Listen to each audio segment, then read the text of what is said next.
Bronco fans and football fans everywhere. Welcome to the Broncos Buzz on the MHRT network, as well as our own channel, Broncos Buzz on YouTube. This is a show that is everything Broncos and brought to you with emotion, passion, honesty, and of course, his comments, my comments, your comments in the chat. We are Broncos Buzz. All right. Before we get into anything, guys, thank you so much for chiming in the comments, for watching, for supporting. If you have not supported, please hit the thumbs up button, hit the subscribe button, and tell all your friends, your relatives, your enemies. Don't matter. Just tell them. Tell them to tune in because we welcome everybody. You could be a Broncos fan. You could be a Redskins fan. Commanders. You could be a Chiefs fan. You could be a Raiders fan. It doesn't matter. It doesn't matter. Why? We are an equal opportunity show, and that's how we are. Spence, before we get into anything, how the heck was your weekend or weekend? How the heck was your week? Week was good. It rained. It cooled down a bit. I mean, the desert heat is gone for now. I think we're on to fall, which means football, which means better weather, which means less anger from my wife because it was over 100 degrees. So I'm bring it on. I'm ready for the fall season. How you doing, Bill? Well, I'll tell you what, my week was really good until today. I was at work and, working at a golf course. I'm not going to get into too much detail, but put it this way.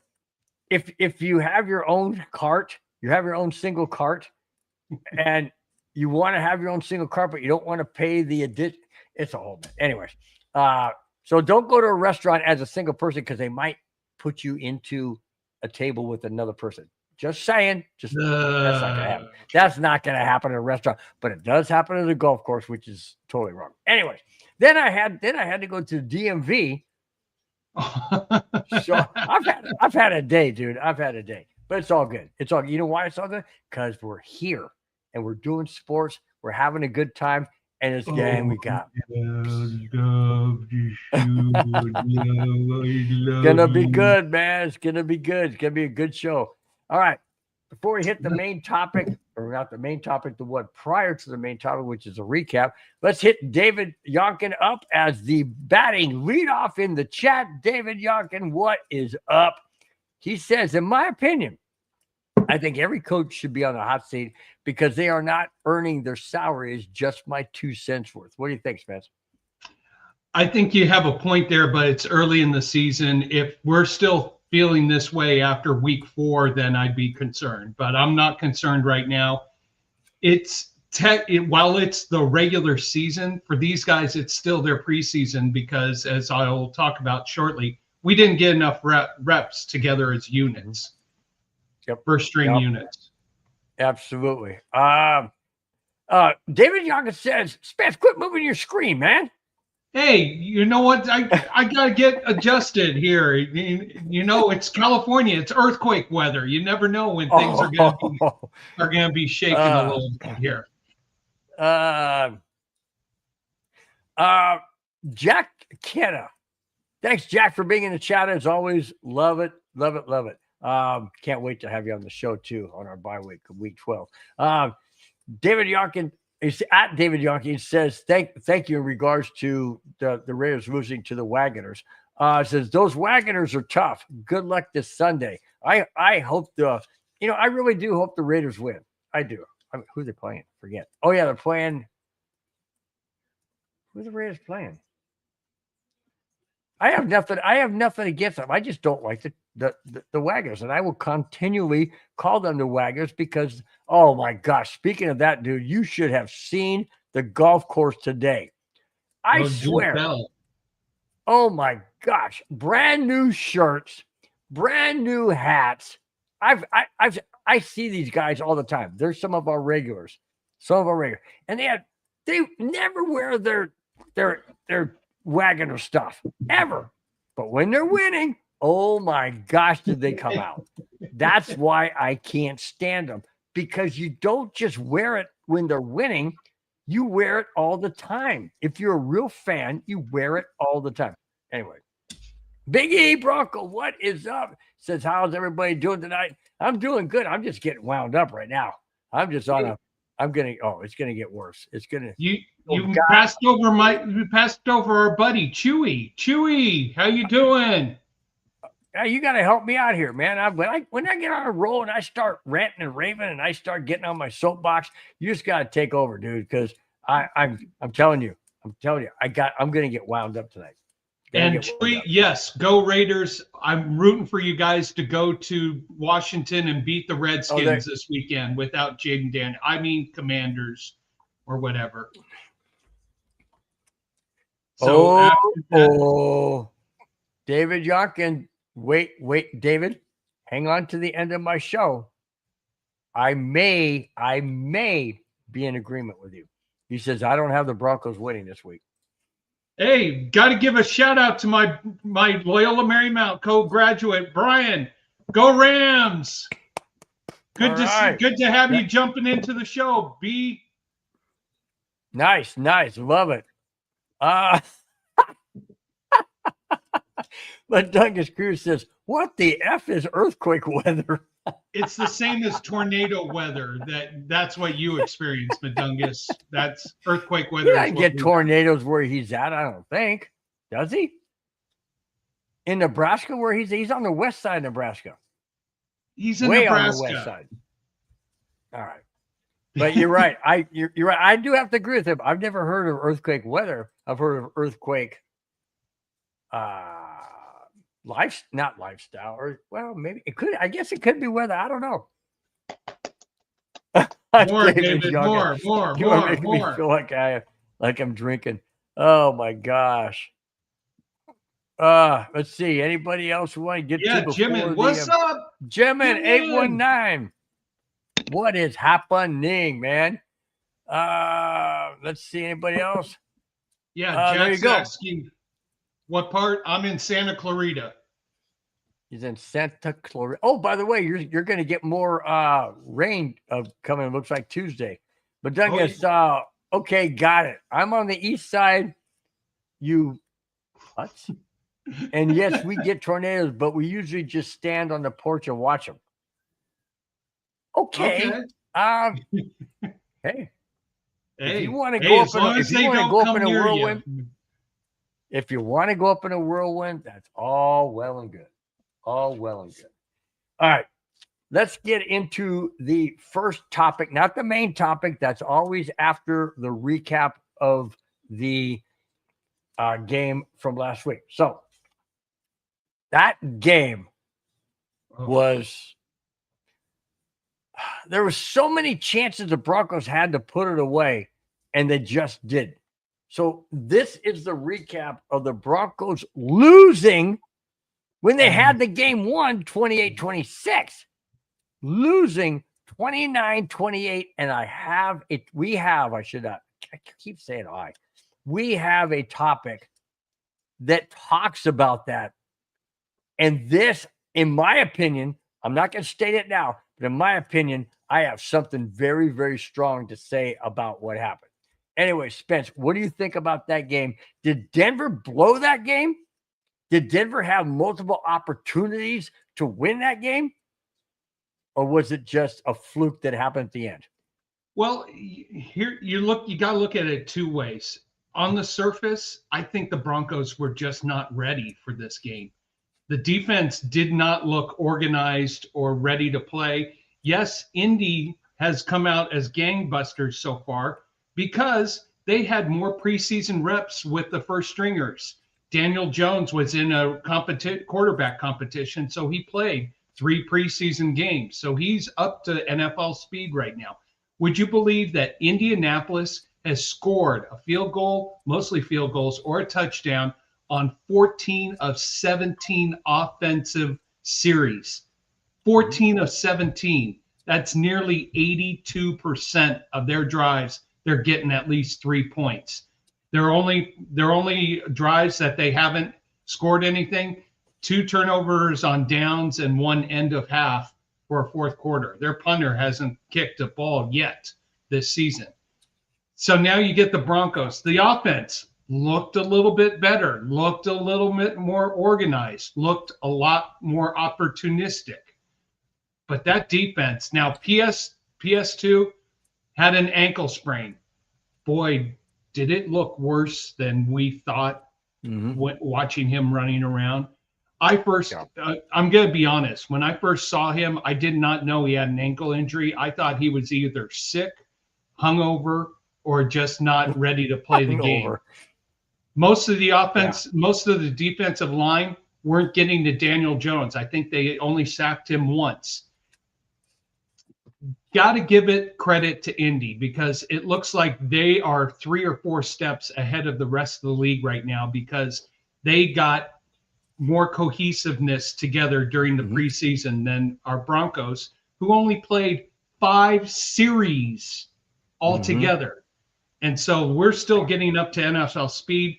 I just think this is a sign that the Broncos were really not ready for this game and that the Colts were more than ready. And we're talking about Daniel Jones. This is Daniel Jones who got ejected by the Giants who just beat the Broncos. I'm not concerned or raising a red flag right now for the Broncos on both sides of the ball. I think if we're still having issues after next week, I might be pushing the red flag a little bit more. If we still have even more issues after we face Philadelphia, might be pushing it even more. Hot seat, no hot seat. I just think these guys were not focused this week, and that's why we lost. Now, that field goal at the end, come on. Now, if we're looking at the letter of the law, the defender touched the center who propped himself up so that he could get touched and hit. By the letter definition of the law, that was kind of a penalty. But if you slow down and you go back and watch the 45-yarder, it was more egregious, our defenders going over the center than on that 60-yard field goal. I think we had an opportunity. The rest took it away from us at the end of the game. But overall, I just don't think we were ready for this game, and that's why we lost. Yeah. Jack Cannon says Broncos interior defensive tackles got pushed around, and it led to a big running game. Do you know we gave up over 150 rushing yards to the Colts? That's Taylor, insane. 165. That's insane. David Yonka says, Bill and Kona, I don't stay for the whole show because I take meds. That's totally fine, David. We don't expect. I mean, come on, health comes first. Health comes first. All that I ask, and I'm pretty sure that Spence would agree. When you get a chance, just go back and watch the show. It's recorded. You can go on YouTube, look it up, and you can watch the entire show after you've checked out. So I wish you all the best. David, we wish you all the best. Jack Kenneth said, David, keep yourself healthy, my friend. Totally agree. All right. Yes. Mom with the one-liner. She just said, Broncos have not been ready for 4 years, but they are sure handsome. Okay, Mom, what are you watching? All right. Hey, this goes back to last year, man. That was hilarious last year. Those texts he was sending, he was absolutely hilarious, man. Yeah, that's Mom. Hey, Brian, if you want to be part of the show, you text in too. But anybody who's got my phone, I'm not giving it out. Just send an email, send a text, get you involved in the show. But Mom, you're welcome to be a part of the show anytime. Absolutely. Okay. Before we get that, I know Madungus can blow me up on my phone if I don't bring up his chat. So it said, did you know that Daniel Jones played less in the preseason than Bo Nix? I get your preseason talk only fits Nix and no one else. It doesn't matter. Nix needs to have the time, period. Doesn't matter if Daniel Jones played 15 seconds. Then we're not talking about other players. We're talking about the Broncos. And the Broncos need to have players play at NFL speed, period. And if they don't, the result is what we saw last week. And yes, I know we scored 28 points. I get that. But we lost 29-28. And yes, we lost because of a field goal that was missed by Lutz. Yeah, Klutz, I should say. We missed that field goal. That would have iced the game. I get it. There's a lot of little things that come down to it, but the Broncos all had major penalties too. I think we had 8 penalties for ridiculous amount of yards. And the one that we're going to get into that Spence alluded to was that non-push off. But I'm not going to get to that right now because we got to get into the main topic and move on from there. But it is forthcoming. So hang on, guys. Strap on your football seatbelts because it's going to be a fun and energetic show. Just say it put that way. What's that? My mom is watching big men in tight uniforms. That's my mom. I mean, that's fine. David Yonkin, go ahead and answer this one. When was the last time the Broncos could stop the run game? 2015? Probably like my mom just said, 4 years ago. Yeah. Mm-hmm. Agreed. All right. Main topic. Do we have a coordinator already on the hot seat? And we go back to the very first topic, which was David Yonkin saying, in his opinion, every coach should be on the hot seat. Well, let me tell you what. This coach is officially on the hot seat. Here we go. In just 2 weeks into the Broncos season, the special teams coordinator, Darren Rizzi, is on the hot seat. Why? Okay, well, here we go. In week 1 against the Titans, there was a horrible executed return coverage that could have cost the Broncos the win. In the game against the Colts, there was a personal foul on a missed game-winning possible field goal that went wide right.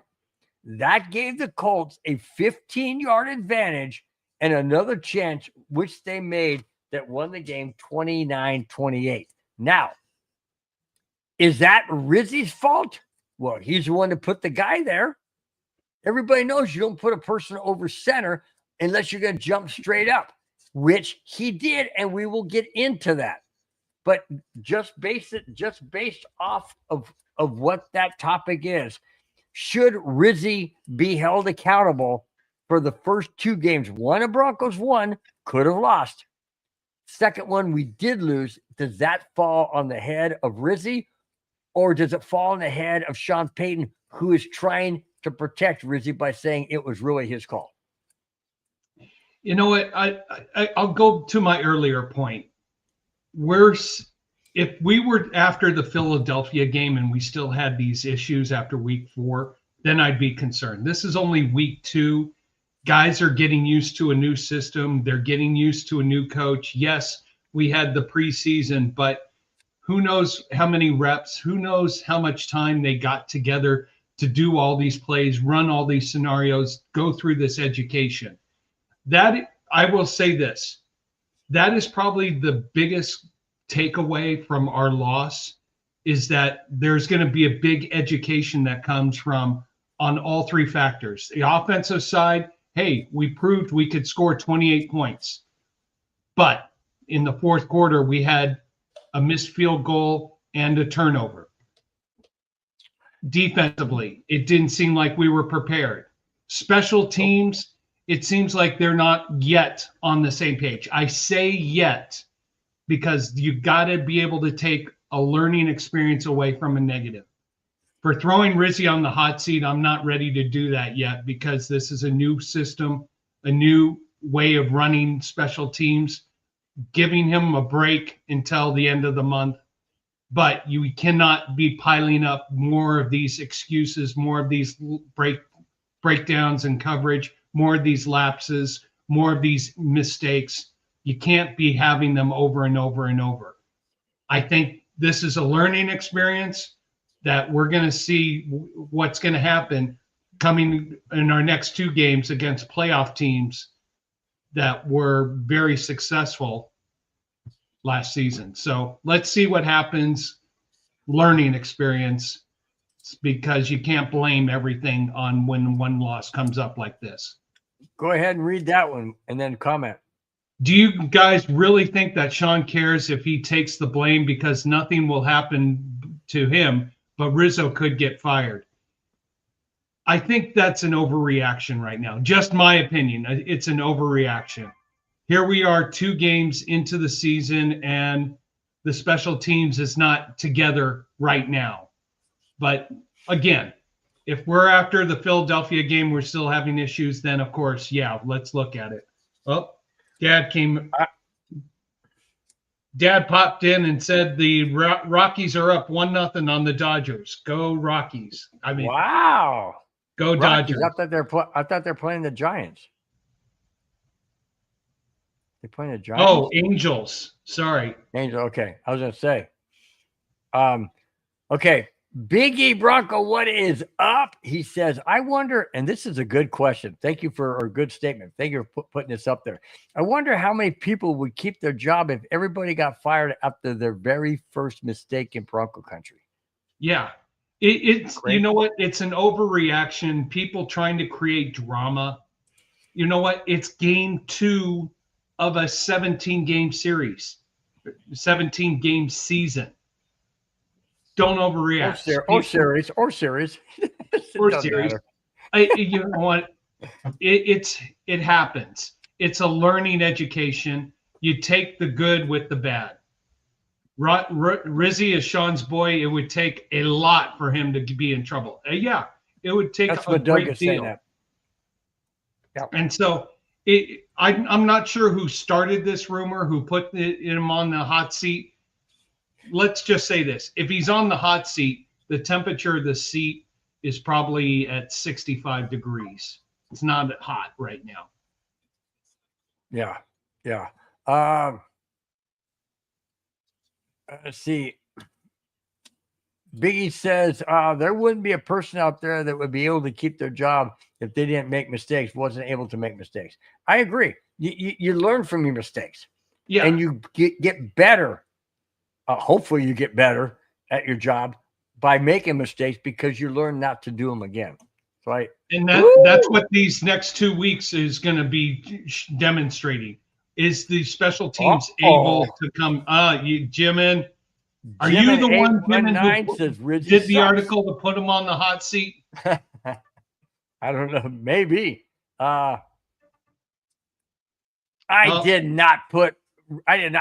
Madunga says it was me right after I put Nix on the hot seat because of Stidham. I did not put Nix on the hot seat. All I said was Stidham looked really good in the preseason. Why? Because Nix didn't play in a freaking preseason, doggone. I've been saying that.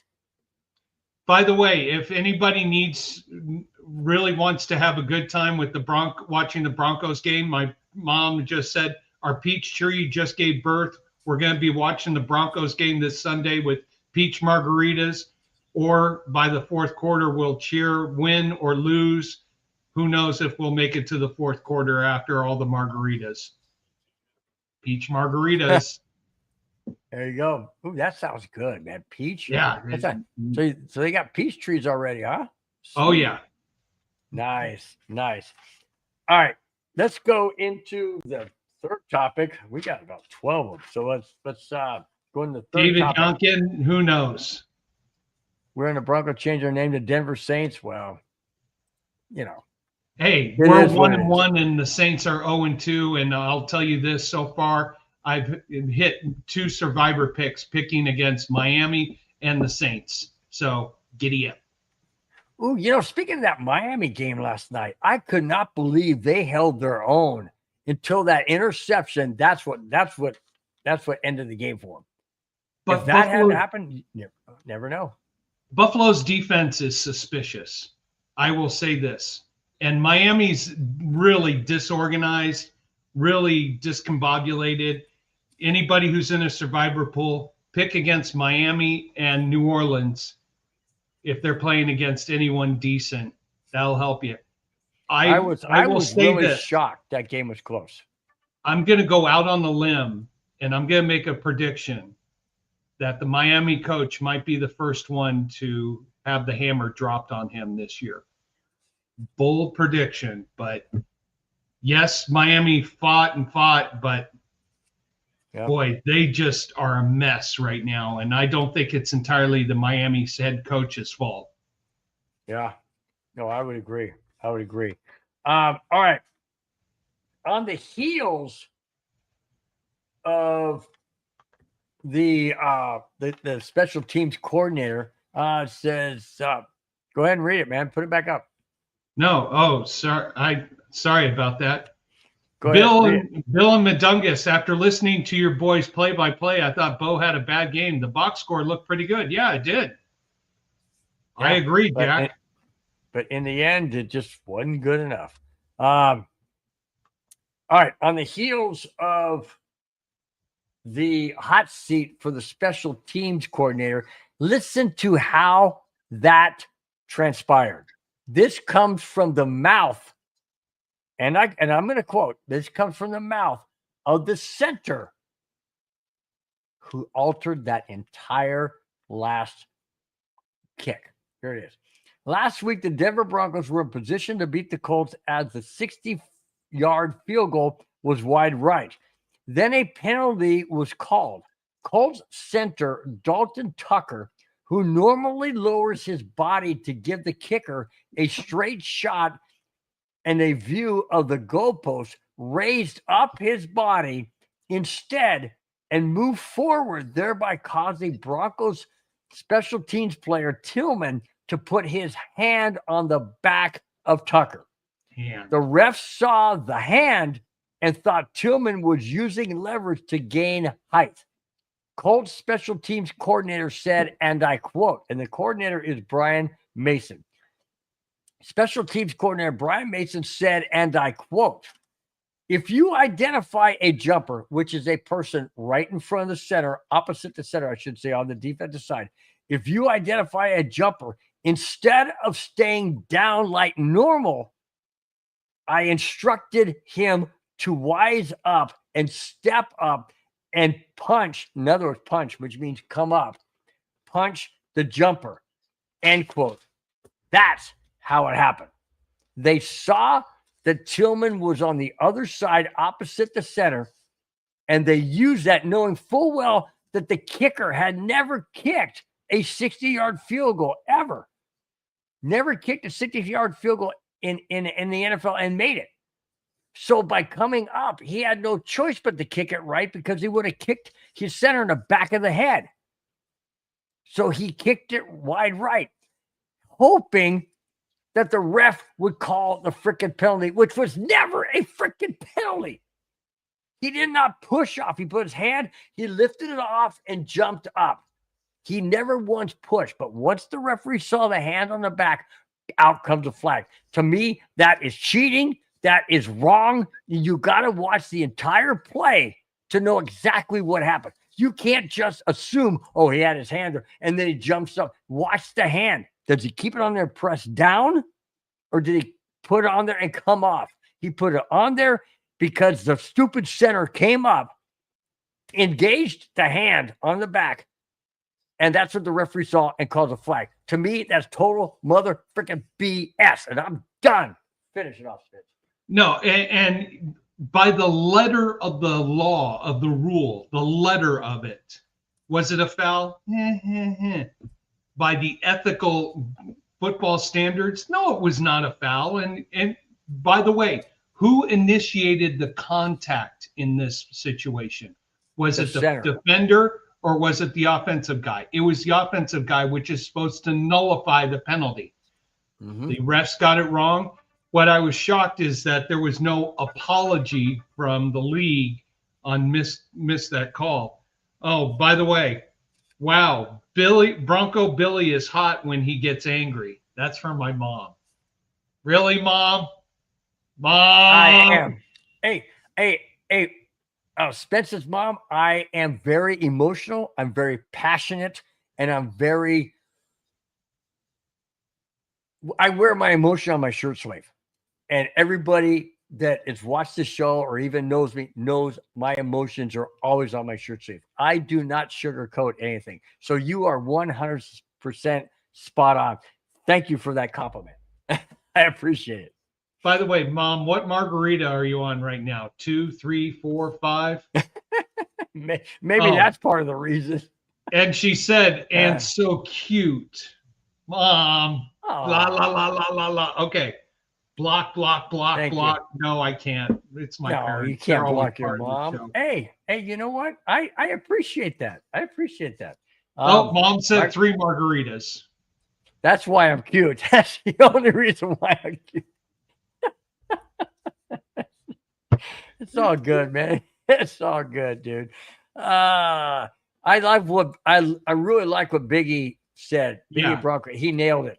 That's where he's talking about the penalty.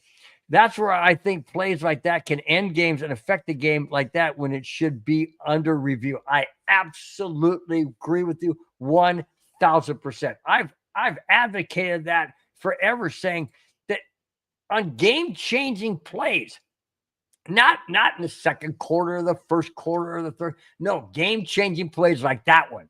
You have to go back and review. Did he put his hand on it and push down and lift up? Okay, it's a penalty.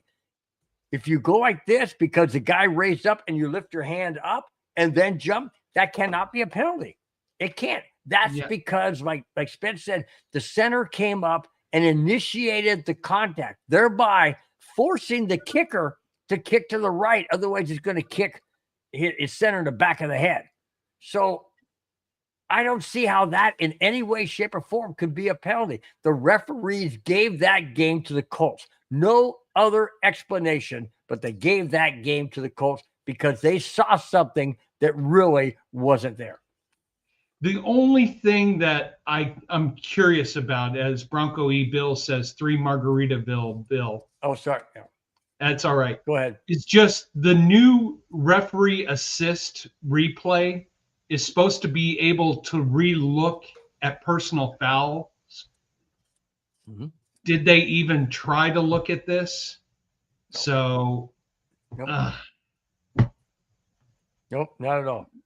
Yeah, Jack, I'm there with you. That's a reach. Sorry, Bronco country is divided. Yeah. Yeah. No, I agree. Now, speaking of the defense, which you mentioned earlier, as good as the Broncos defense was in week 1 against the Titans, they were equally bad in week 2 against the Colts. PS2, who shuts down everything, was overmatched and outclassed last week. Surtain did have an ankle injury, but played with it taped up. He was targeted 9 times and gave up 7 catches for 63 yards. Denver Post, Luca Evans noted the catches tied for the most allowed by Surtain in a single game, dating back to his rookie year. Was that ankle injury that severe that it caused him to lose a step on the defenders, or was he already burned, quote, not ankle-wise, already burned because he just somehow couldn't cover the receivers of the Colts? And a second question to that is, go ahead. Second question to that is, if Surtain was not able to keep up with the Colts receivers, how in heaven's name is he going to be able to keep up with the Wagoner's receivers this Sunday?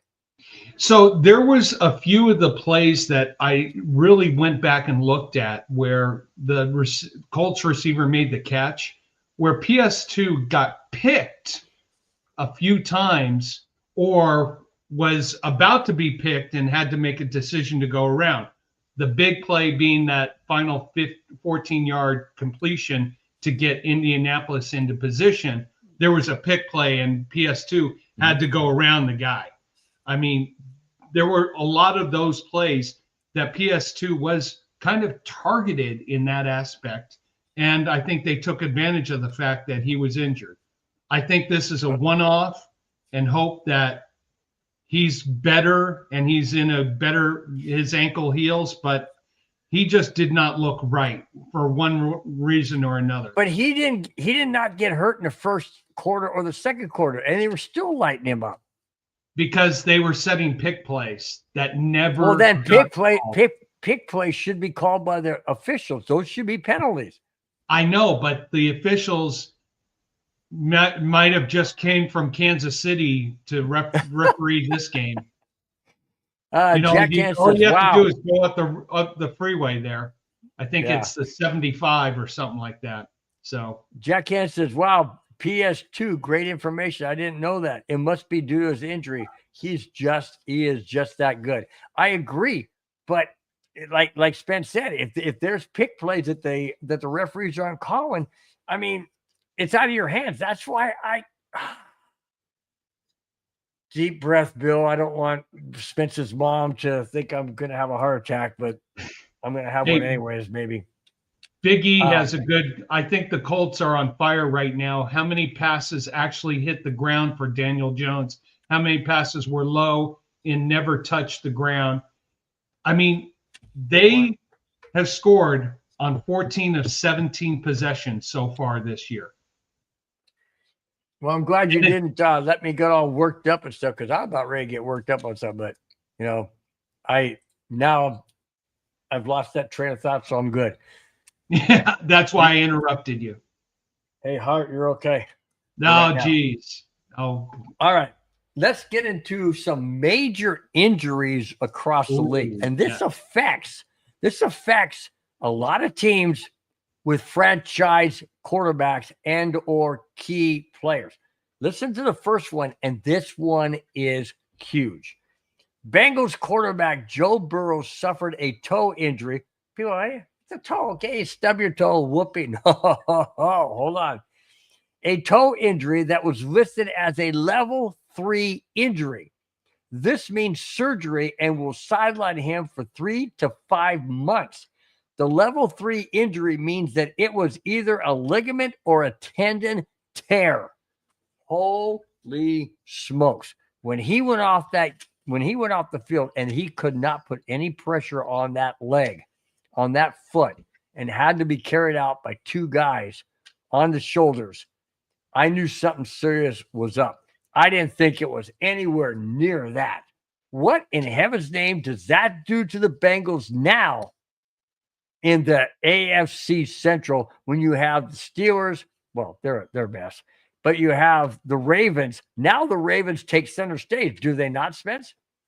I think the Ravens had this division from day one. I mean, the Steelers, they're a mess because they've got drama, i.e. Aaron Rodgers. The Bengals don't have a defense, and the Browns are more discombobulated than anything else. So if the Baltimore Ravens don't win that division, it's all on them. I'll say this. I kind of was keeping an eye on that the Bengals-Jaguars game. Browning didn't do that bad. He was 21 for 32 for 241 yards, 2 touchdowns, but 3 interceptions.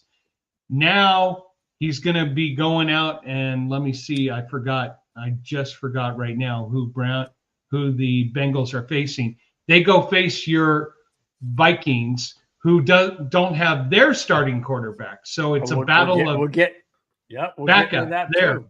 I think the Bengals are 2-0 right now. They may survive and be in a better situation with Browning as their quarterback. Well, I'm just going to take a quick peek at their schedule. I mean, they got Minnesota, Denver, Detroit, Green Bay, Pittsburgh. Well, they may not survive those next 5 games. Those are 5 brutal games. Yep. Jack Kenneth says, and I agree, that's what we're going down the list here. So many quarterbacks got hurt this week. Just shows how important a good backup is. Amen. Absolutely. No doubt about that. Speaking of the Bengals. Huh? No, I was saying, are you going to move on to Jaden Daniels? Nope, not yet. Okay. Because we're still talking about the Bengals. Former Denver Broncos quarterback Okay. Brett Rippon has signed with the Cincinnati Bengals. Yes, he spent time on their practice squad, but then he was released. Listen to this. After the injury to Burrow, the starting quarterback is expected to be the backup to Jake Browning, who Spence mentioned. Therefore, Rippon then is elevated to the backup role behind Browning. How important, like Jack Kenneth said, is a backup quarterback? Now, do you think that Brett Rippon is able to take the Bengals to the next level should Browning end up with an injury? No, zero. Okay. No, Okay. it's just an insurance policy. You got to have someone there who's capable, but you're not going to be depending on Rippon, who couldn't even make it here with the Broncos, to be able to take the Bengals to that next step while Joe Brewer is out trying to heal his toe. I think these next 5 games for the Bengals are going to be their undoing for the season, unfortunately. All right. Speaking of another quarterback on another team that Spence referenced, second-year quarterback J.J. McCarthy of the Vikings will miss the game Sunday against the Bengals with an ankle injury he suffered in the loss last Sunday against the Falcons. The injury is a high ankle sprain, which can last weeks. High ankle sprain, and will be sidelined and will Yep, it will. And will sideline him for 2 to 4 weeks. Carson Wentz is now the Vikings quarterback for the duration till McCarthy can return. Is Carson Wentz adequate to take the Vikings at the level they need to be to win games, or is that just a fill-in? No, and this is where you want to get a valuable insurance policy or backup quarterback who has the experience, who has the knowledge, who can step in should there be a situation like this. Let's look at, now I have had so many, my mom will and dad will attest to this. I've had so many ankle injuries. I've had my left ankle reconstructed twice because I've rolled it doing low ankle sprains, high ankle sprains, so many ankle sprains. I mean, we ran out of ice one time at the house because I was using it to heal my ankle. So a high ankle sprain, you cannot push off your ankle for at least 3 weeks, at least. So let's look at the Vikings schedule. They've got Cincinnati, backup quarterback. They go to Pittsburgh, who's a mess. They go to Cleveland, who's a mess. Then they have a bye week, and they deal with Philadelphia in 4 weeks. I think if they can make it through with Wentz these next 3 games going 2-1, that's a success for them. But this is why you get a valuable commodity as a backup quarterback who has the experience, the leadership, and the knowledge to succeed in a situation like this. So I am not as concerned about Minnesota from a quarterback perspective. Let me ask you this. If Carson Wentz in the next 4 games goes 3-1 and has a fantastic showing, and J.J. McCarthy is healthy and comes back, does McCarthy lose his job to Wentz? If he goes 3-1 and beats, here's going to be the big one, beats Philadelphia after the bye week, then I think McCarthy is going to be the backup. Yeah, okay. I would have to agree. Everybody circle that games on October 19th, home against Philadelphia, before they face your Chargers on Thursday night. My Chargers, holy crap. Anyway, moving on. Speaking of the Vikings, they got another injury to another key player. Minnesota's running back Aaron Jones has been placed on injured reserve following a hamstring injury suffered in the game again against the Falcons. He will be sidelined for a minimum, there it is, 4 weeks, same as J.J. McCarthy. The Vikings have signed running back Cam Akers to fill Jones' spot. What in heaven's name is going on in the NFL in week 2 where all of these key players are dropping like flies? Is it do we go back to the fact that we have one less game of preseason, or is it training? Is it OTAs? Is it no pads for what the heck is going on with all of these key players dropping? I don't get it. I've never seen anything like this, and we still got another one after that. It's not enough reps. Not enough reps in the preseason. It's the risk reward situation with the preseason. You want to get these guys as many reps as possible, but you don't want to risk them getting hurt or injury. I mean, how many of us have seen Mike Vick, who got his leg snapped in half? I got something involved. Oh, I know what's coming. But all of us remember, I think it was preseason game number 2 or number 3, where Mike Vick broke his leg and he was done for the season in that situation. Everybody is thinking that. So it's like, okay, let's be careful in the preseason. Be careful, be careful, be careful. Okay. But then you're not ready to go come game 1, game 2, game 3, game 4. How many times have you just in life said, hey, I got to be careful here because I don't want to fall. And then you fall because you're not ready, because you're used to doing a certain thing. And then when you don't do it, now it comes a problem. I mean, haven't you done it? I've done it.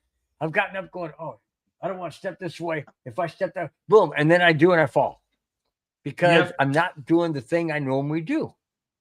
And I think you nailed it, Spence. It's the fact that they're not doing the things that they're used to doing.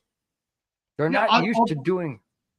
I'll give you an example. And I've played beach volleyball for over 40 years of my life. And I've gone out there, been aggressive, just play, but play. I always stretch. I always get loose. Yes, I'm dealing with a nagging hip and back, but I don't let that affect me. And I just go out there and go and go and go. And you've just got to take care of your body, but you got to make sure you do it smartly. Stretching, doing therapy. I've got 3 foam rollers here in the bedroom. I'm on them. I sit down for a living reading contracts almost all day. I've got every hour, I've got my phone that goes off, go down and stretching. It's how you take care of your body and how you remain healthy and not doing those extracurricular activities or anything else that get you in trouble. That was a good one, man. Oh, by the way, we haven't seen Rudy, so you just filled in for him. Rodney Garcia, what is up? Said, what's up, guys? Just got done with the gym. Glad you joined the show, man. Glad you joined the show. Thank you so much. Thank you so much. Good taking care of your body. I will take this next one from Joe Brewer. Hang on a second before you do. Spence has been doing his exercises like this. Oh, yes. Yes. You got to get those forearms going, got to get that, that shoulder blade. It's all in the wrist here. It's all in the wrist. Okay. Got to do it. You got to have 2 glasses so you can do one with one arm, one with the other. That's how you keep the pectoral muscles going. That's how you keep the jaw going, keep the shoulders loose and everything like that. 2 glasses. My other pair of glasses in the. Oh, you didn't mean these glasses. Oh, God. Okay. All right, go on. Right. You're gonna read something. Yeah, Joe Brewer. Joe, good to have you popping in. Bill, tell the mother-in-law no date after the game. Have a cold, won't get sick, so get weak. She should be ready for her hip to break after our date once I'm feeling better. Well, I'll tell you what. It's funny you bring that up. It's funny you bring that up, Joe. She hasn't been feeling well herself, so I'm not sure if it was a long distance thing that came through the microphone last week when we did the neighborhood or the show or whatever that said get ready for the date. But Yeah, she's not feeling well either. So, all right, I'll pass that on, but I do appreciate it. Okay. Happy Friday, guys. Awesome show, bro. Thank you so much, Rodney. I mean, seriously, hit the thumbs up button, hit the like button, tell your friends, your family, your enemies, your coworkers, whatever. Tell your animals, tell your dogs to check us out. We welcome everybody. Amen. Even 4-legged or 2-legged. We don't care. Anyways, thanks a lot. I'm being facetious, I know, but I really do appreciate you guys being in chat. We really, really do. Otherwise, there's no purpose and no reason for even doing this show. But we do it because we appreciate you guys. We love it when we see you guys in the chat, and we love engaging with your comments. And we love what we do. So that's the bottom line. All right. We are down to we're getting close. We're getting close. All right. The Washington Redskins, Commanders, another injury. Quarterback Jaden Daniels suffered a knee sprain in last week's game against the Packers. Daniels' knee was wrapped after the game. ESPN's Jeremy Fowler said, and I quote, "The sprain isn't guaranteed to keep Daniels out of the Raiders game this Sunday, but there is a very strong chance he will miss it," end quote. What do you think about all of these quarterbacks? We got 3 quarterbacks down now. Joe Burrow, J.J. McCarthy, and Jane Daniels. All franchise quarterbacks down after week 2. Again, I know you're going to go back to the preseason and all that, which is well and good. But what do you think is really the cause of this? Is it the turf?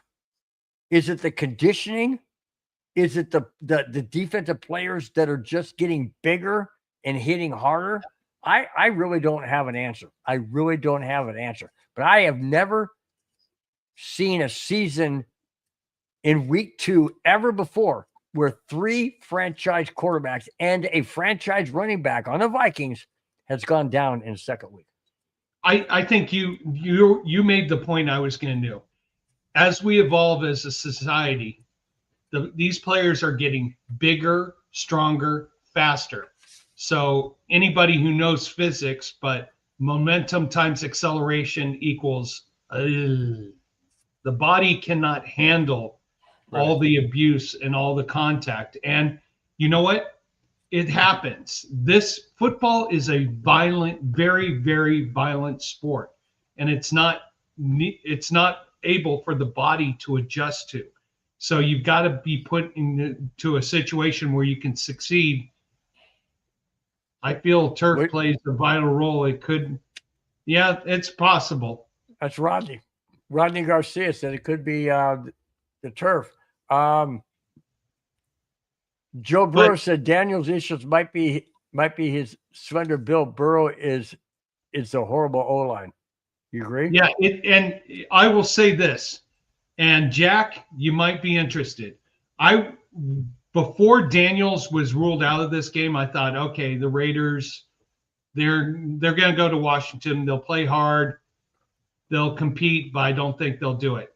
Now, because if it is Sam Hartman who I think is coming in to play for the Commanders, Jack, I'm giving you guys a shot. I'm not sure what the spread is. In fact, I'll do a quick check on the spread. Washington favored by 3. I will take the Raiders in 3 points. And because I think the Raiders. Yeah, I think the Raiders. Is that in Washington? It is in Washington. Well, that's a 3-hour difference for the Raiders. Yeah, it's 3 hours for me to sing 99 bottles of beer on the wall, 99 bottles of beer. You take one down, pass it around, and keep it with you to drink 98 more. You know, I knew when we changed the name, but it's all fun. It's all fun. No, you guys understand. You guys understand it's a double meaning, right? Well, the water cooler buzz, the Bronco buzz, and certain people on the show. So it's okay. It's okay. It's a very, very fun show. I love doing the show. Spence is an outstanding co-host. He keeps me kind of calm. Tries to. But yeah, no, Spence is fantastic. Marcus Mariota, Jack Henry said Marcus Mariota is a backup who hasn't started a game since week 13 and 20. What? Since 2022? He's not. He's the Commander's backup. Wow. Hasn't started a game since 2022? That's like 2.5 years, dude. That's insane. Uh-oh. Biggie says, he says, I'm out. I think Spence has had one too many in the 99. No, not yet. I got to catch up. There you go. Jack Kenneth says, yes, he's a backup to the Redskins. I mean Commanders. There you go. Marcus Mariota. Holy smokes, man. Since 22? That is crazy, dude. How in heaven's name is he even going to be ready under any system that he plays in? I mean, good gosh, that's crazy. All right. Listen to this, guys. This. I'm going to put this out there for each and every one of you in the chat, as well as Spence. Spence, in your line of work, or any line of work, anybody out there in the line of work, tell me if you would do this, if this situation were to pose its ugly face in your job. No, Jack is agreeing with me, Spence, is way too many in 299. Yeah. Okay. Let me tell you what happened here. Do it. You tell me if you would do the same thing if the same situation happened in your career. Here we go. The Kansas City Chiefs public address announcer has abruptly quit after 16 seasons after a disagreement with the team. The Chiefs announcer, Dale Carter, has been saying the quote phrase, and I quote, "It's third down," end quote, as his signature call. However, the Chiefs production team wants to bring in a different PA guy to do a more upbeat third down call, to which Carter said the Chiefs have now crossed the line. I quote from Carter, "It's just time to close that chapter and say goodbye," end quote. Would you agree that if somebody did that to you in your line of business, anybody in the chat, as well as myself, if that were to happen, I know me personally, I know that a lot of you guys are not retired like I am, partially working part-time at the golf course. But if that happened at the golf course, I would definitely say, okay, enough's enough. You're not going to have somebody else do it the way I've been doing it for 6 years. So if that were to happen, I'd say, okay, see ya. The point is, do you side with this guy? Do you feel for this guy? Or do you say he was way out of line and it probably just should have sucked it up and said, okay, whatever? No, you want to know something? I actually agree with this guy, because look at the success Kansas City has had. Look at the momentum they've had. They had a PA announcer who's gotten the crowd riled up. And just because some production guy wants there to see a more emotion, a different attitude, a different tone, that you're going to call out the PA announcer? I mean, who knows the rhythm or the feeling of the audience and the crowd more than a PA announcer? That's his job, is to understand the crowd, is to understand the audience, is to chime in at the right time.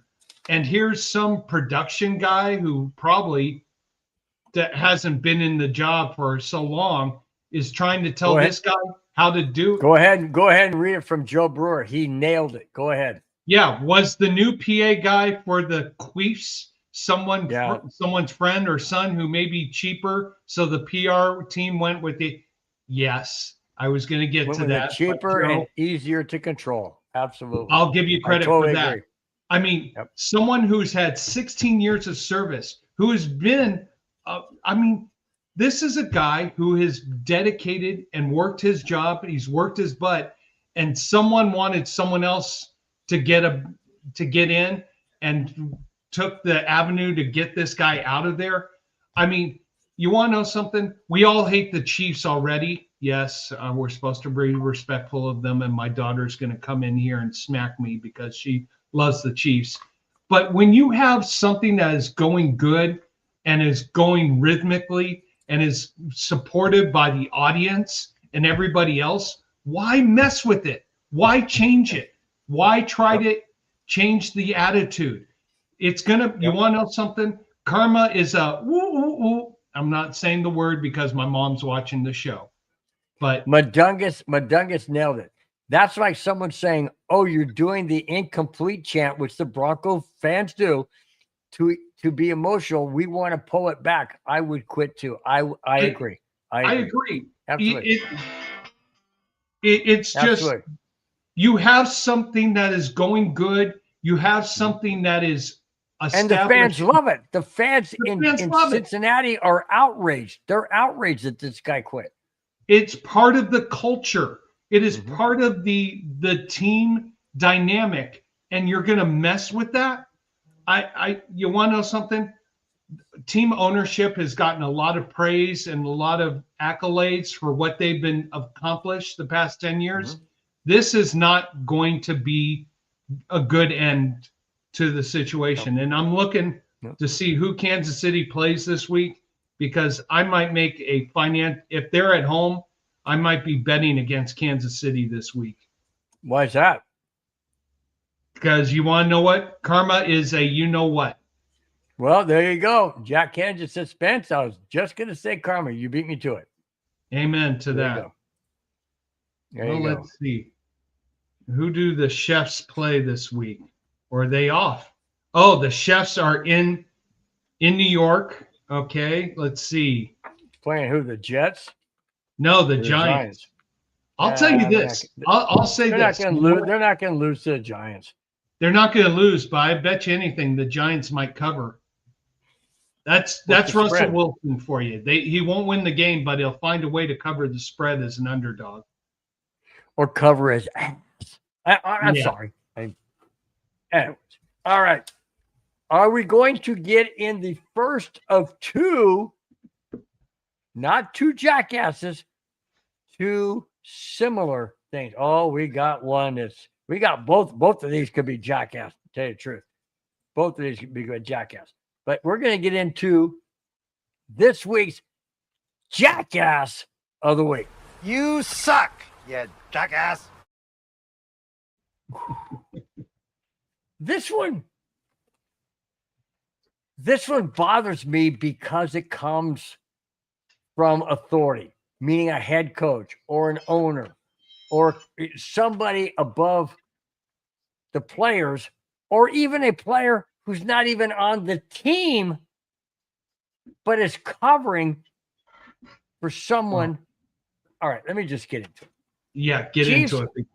Chiefs head coach defended his players, and mainly Travis Kelce, for wearing t-shirts that said, and I quote, "Free number 4." Yeah. Oh, fudge. Who's number 4? Hang on.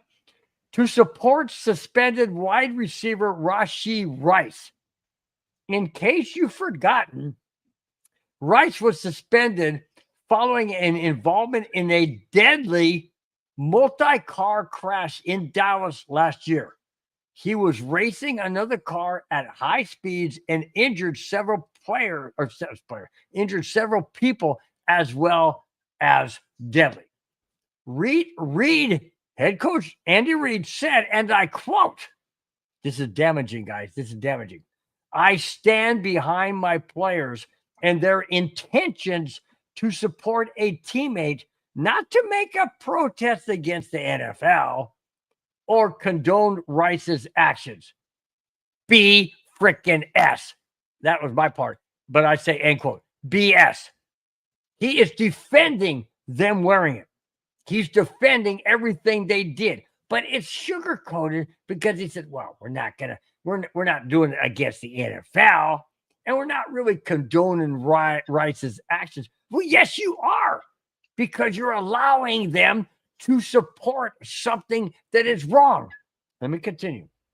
Reese also said, and I quote, "The shirts were simply a way for the players to show their love and support for Rice." End quote. Hold on. You know what? Bull crap. That's not even true.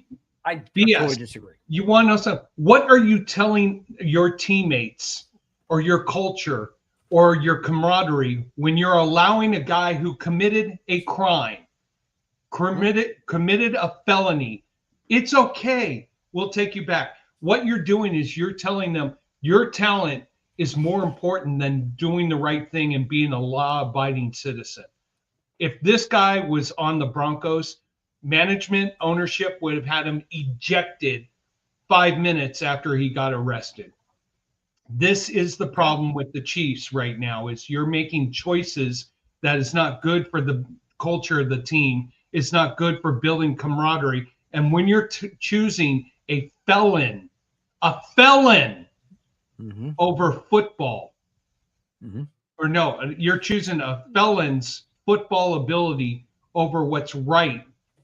I mean, we're not supposed to get political here, but I'm seriously, I respect Andy Reid, but he's wrong on this issue, big time.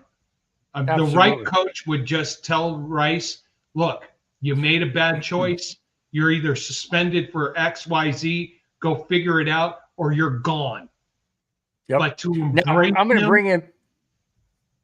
I was going to bring in Bill Belichick. Now, this wasn't a crime off the field, but remember Bill Belichick in the Super Bowl with the Patriots? I forget what it was, but he made a blunders play. He fumbled the ball as a punt, and he fumbled it, and the other team got it and went down and won the game. I don't know. I think it was a Super Bowl. No, it's a regular season game.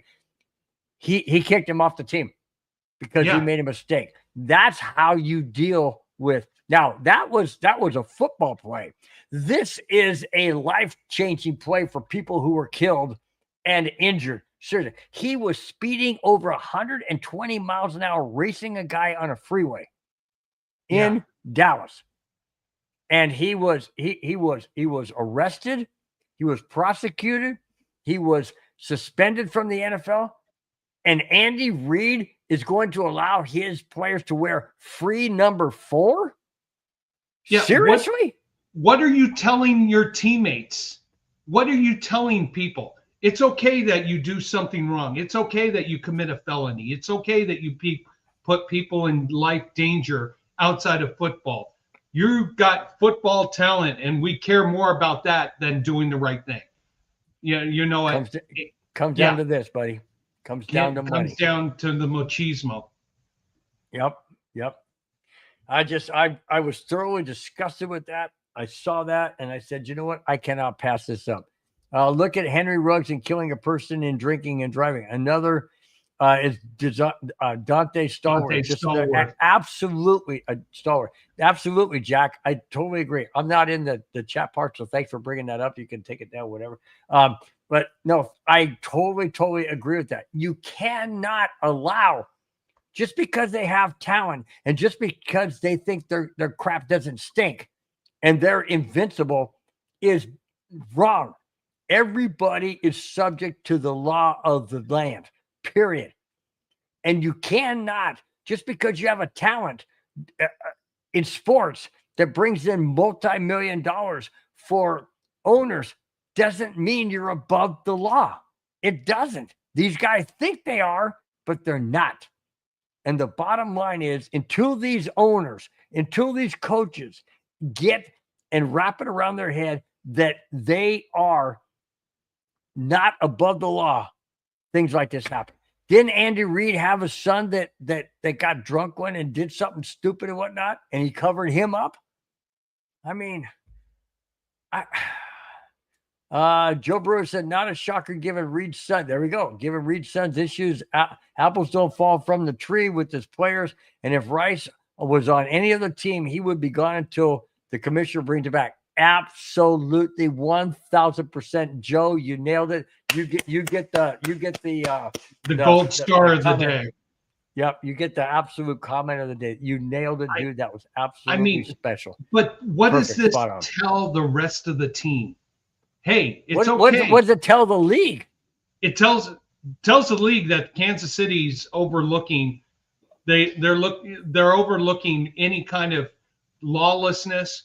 That talent takes precedence over lawlessness, and that's not acceptable at all. No, it's not. It's not any case. Nope, not acceptable at all.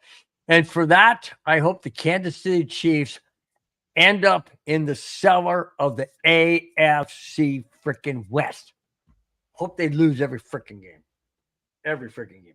All right, we're going to jump out of this one. We're going to jump into another one that could be Jackass of the Week, but here we go. We're going to X out of here, and we're going to go into a different topic. Here we go. You suck, you jackass. All right, this one we have titled, Did I Do That? Yeah, this guy did it. Here it is. Here is this week's Did I Do That? Did I do that? All right. Now, I know he's on the phone, but I have a question real quick. All right. Is Kyler Murray still playing? Allegedly, yes. Okay. All right, here we go. Kyler Murray is in some very hot water over a picture he posted on social media that has gone viral. It shows Murray wearing a Michael Vick Virginia Tech jersey with a pit bull. Oh, jeez. Oh, in case you don't remember, Michael Vick was indicted for a dog fighting ring that over 70 dogs, some of them and most of them injured, were seized by authorities. Murray has I'm sorry. Murray has apologized and has taken down the post. Oh, so that makes it okay. In case you guys haven't seen it, there it is. Oh, hang on. Not done. No. Is that clear for you guys? That's good. It shows him wearing number 7 with a pit bull. Oh. Wrong. The name Vic. And he's got a pit bull in front of him. So, my question to you is, Spence, and everybody in the chat, I'm going back to the comments real quick. Everybody in the chat, what is wrong with those pictures? Seriously, what is wrong with those? Oh, I'm sorry. I apologize. Is that okay? Is that okay? Because I didn't mean it. Yes, you did mean it. You did. You set it up for a reason. And now I can have a pit bull. I don't have one. I wouldn't want one. But if I had one, I don't own a Michael Vick jersey. I never would. I'd wear a John Elway one, and it would say Elway on the back. Why in heaven's name would you ever do that and post it on social media unless you wanted a reaction? Guess what, Murray? You got a reaction. You got a reaction across the board, but not only that, you got a reaction from this guy and that guy. Take it, Spence. No, I'm just going to say this. Kyler Murray, not a smart guy. Now, he's probably a Michael Vick supporter, and he's probably a dog lover, but to put the two together, I don't think he's not been able to put a pass together or a good game together. Putting 2 and 2 together, not a good situation here. If he wholeheartedly knew what he was doing, I hope he's out of the league at the end of this season. I'm going to give him. How would he not know what he was doing? Because he's got. Okay. This is not. Right. Yeah. Okay. Then go ahead and read this because Joe Brewer is right up your alley. Go ahead and read it. Right. The Vic jersey would be fine, but he went a step too far. Guess he has not have a part of his brain that screams mistake before he does something stupid. Most people would put 2 and 2 together. Like I said, I mean, putting Vic together with dogs, you don't want to do this. Kyler Murray, geez, I cannot talk today. Kyler Murray, you are a jackass, and you're going to learn from it. But you're going to unfortunately go through a Jackass Murray is wow, a jackass, not worthy of mine. Yep, I agree. Next topic. No, it wasn't funny. It was not. No, I know he probably meant it. Maybe funny. You know. Yeah, no, exactly. I'm sorry. This is first. D-Rock. My favorite Murray is Bill Murray, not Kyle. Come on, man. But then so good, dude. This is a good one, Joe Brewer. Murray is also the one that got called out for playing video games instead of studying the playbook. Yep. Yeah. Yep. That's why you're not going to see the Arizona Cardinals doing much of anything this year. I did read that, Jim in 819. I did read that Vic did his time. He's changed his life around. He's working with players. He's anti-dog fighting. He's anti-dog abuse. I understand that. The point I was trying to making wasn't on Michael Vick. The point I was trying to make, I should say, was on Kyler Murray for doing something that was totally stupid. You don't go down that road. You don't go down that road once a person like Michael Vick did turn his life around and did serve his time and did change his way of life when it involves animals and dogs. That is the point I was trying to make. But you're right. You know, he's interviewing people. He's doing the right thing. But Kyler Murray didn't do the right thing. It was stupid. He may have tried to be funny, but you know what? Sometimes when you do things that are funny, it's not funny. And that wasn't funny.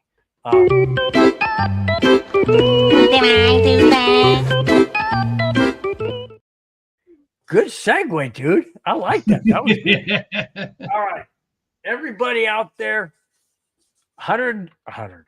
An hour and 17 minutes into the show, we are at the last topic. Look what it says. Well, I can't show you the final score yet.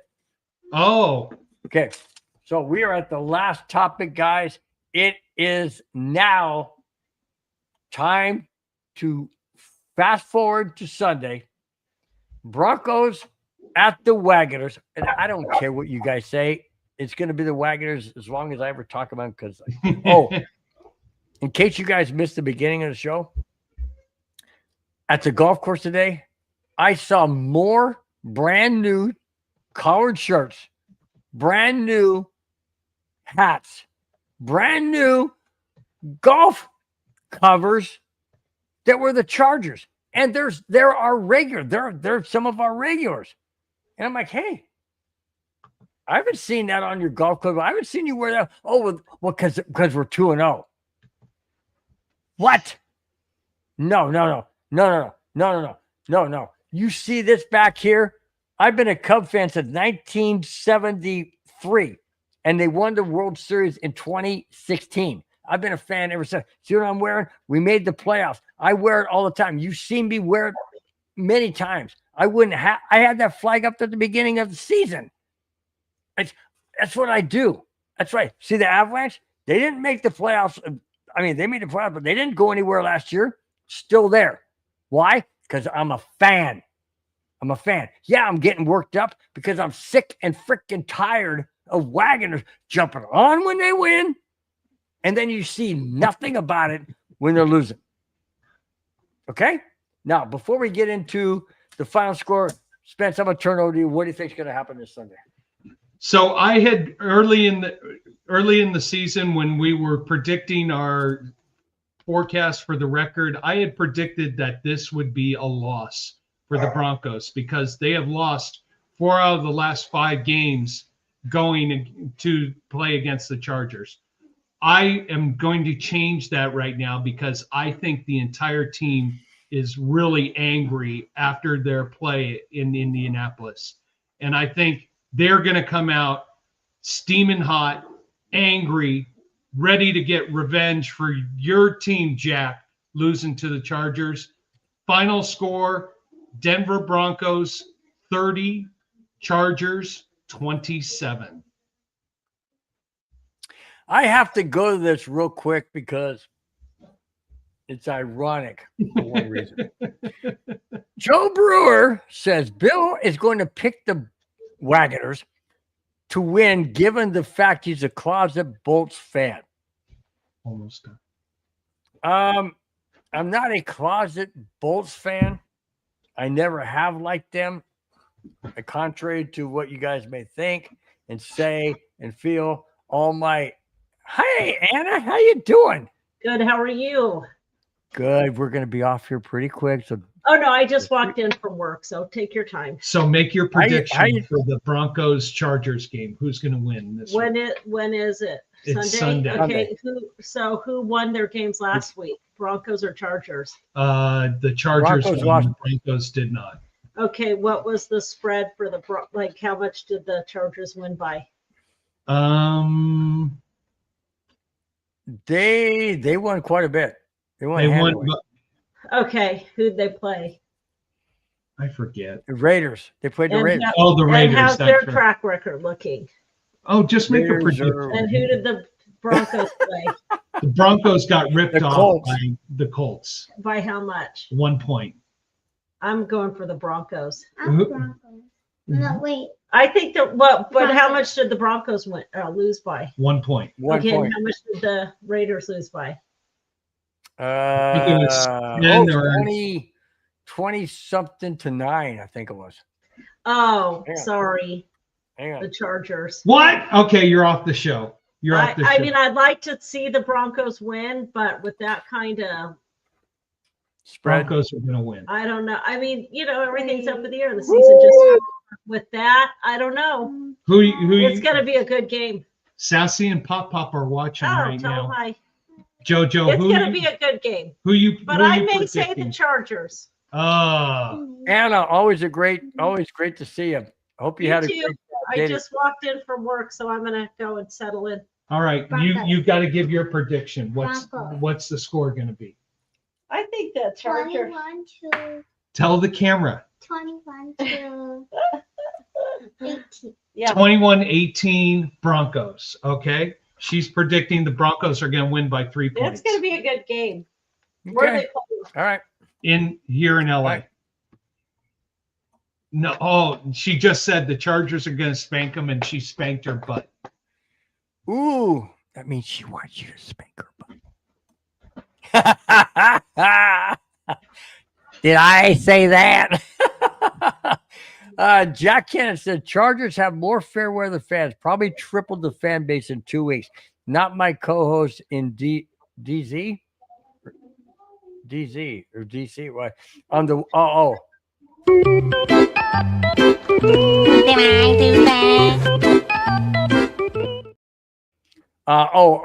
not my co-host on the Wild Wild West show. Okay. So that being said, Madonna says 30-9, not going to happen. No freaking way. There's no way that's going to happen. What, you're going with your Chargers?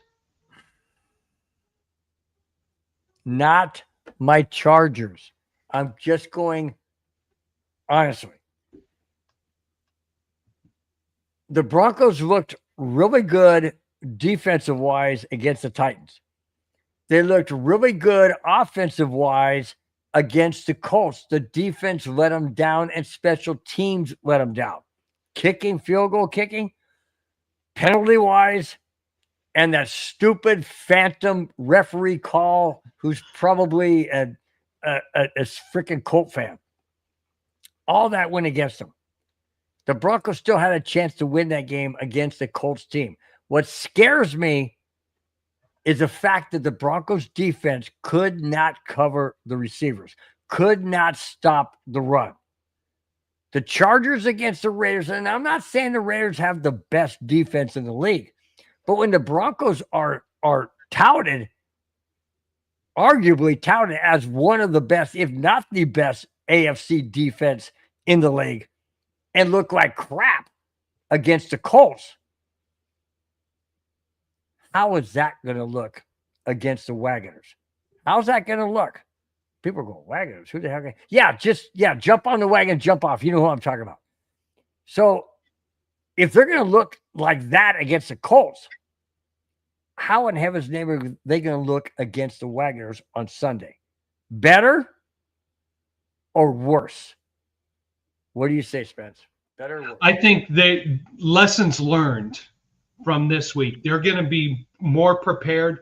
This is a division game, and it's more pressing for them right now. Their pressure is on them.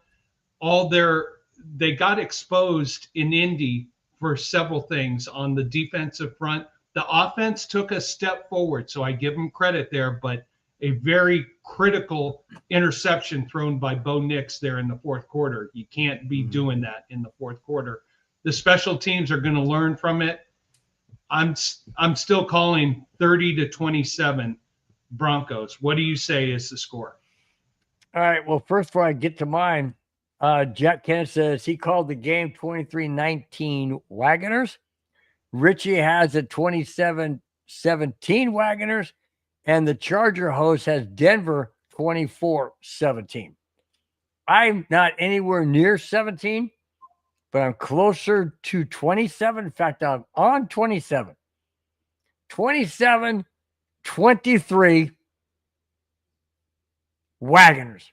Why? Because I don't see the Broncos able to cover the wide receivers. I know all you guys are saying, see, I told you the Charger. I know he's a fan. I knew it. He's coming out of the closet. Say what you freaking want. I don't care. I don't care. It's water off my Bronco back. It doesn't matter to me. I call it like it is. I called the Broncos beating the Colts last week, and they lost. I'm going with the opposite action, hoping that the negative side will get the Broncos a win. That's all I'm saying, guys. Do I really believe it? No, but I have to say it because I'm trying to move the pendulum away from the negative side and put it back to the positive side. You know,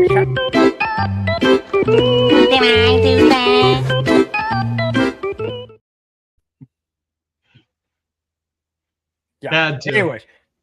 Anyways, that's the reason why I picked him. I'm hoping I'm wrong. I'm absolutely 1,000% hoping I'm wrong. If you guys think that I'm a Wagoner fan, so be it. I can't change your opinion. All you got to do is look right back there. Doesn't matter. Doesn't matter what you guys think.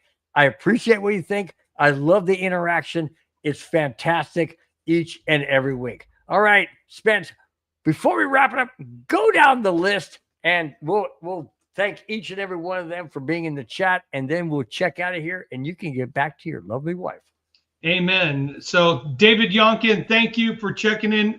And very early, David Yonkin, thank you so much. Chewy, thank you for checking in. Haven't heard from you in a while. Appreciate your comments. Jack Kenna, can't wait to have you on the show going beer for beer, topic for topic. It's going to be a lot of fun. Big E It's going to be a crazy show, guys. Amen. Big E Bronco, thank you for your inputs and everything. I can't pronounce it. My Loyola Marymount buddy, Brian Dreyfus, thank you so much for being a part of the show, jumping in. If you guys ever need an awesome attorney, let me know. I'll get you to Brian. He's an incredible attorney. Jimin, thank you so much for being a part of the show. Appreciate your comments. Rodney Garcia, thank you very much for being a part of the show. Really appreciate it. Joe Brewer. Yeah, we're still trying to get you guys set up with you and Bill's mother-in-law. We'll make it happen. It'll work out. We'll figure a way. D-Rod, good to see you. Good to have you part of the show. Oh, no, Rudy didn't come in today. Rudy did not come in. But I got to say the last two shout-outs to two very special people in my life. Mom and Dad, thank you for the text. Mom, what margarita are you on right now? She's probably on number 5. I was just going to say probably 5. Because she said I was cute at 3, so I don't know what that means. La, la, la, la, la, la, la. And I I'm think on just saying, I heard it. I'm gonna screen capture that. that, Show it and just show it to my wife. I'll share the text with you. And on that one, you guys have a great weekend. Enjoy the Bronco victory on Sunday. Stay tuned for the neighborhood hosted by Bill and Medungus. Bill, take us away for the weekend. Guys, have a fantastic weekend. Summer is almost over. I know a lot of you are not ready for that. I know I'm not. A lot of you are. We're getting into the holiday season. Football is in full swing. Broncos and Wagoners this Sunday, 1:05 Pacific time.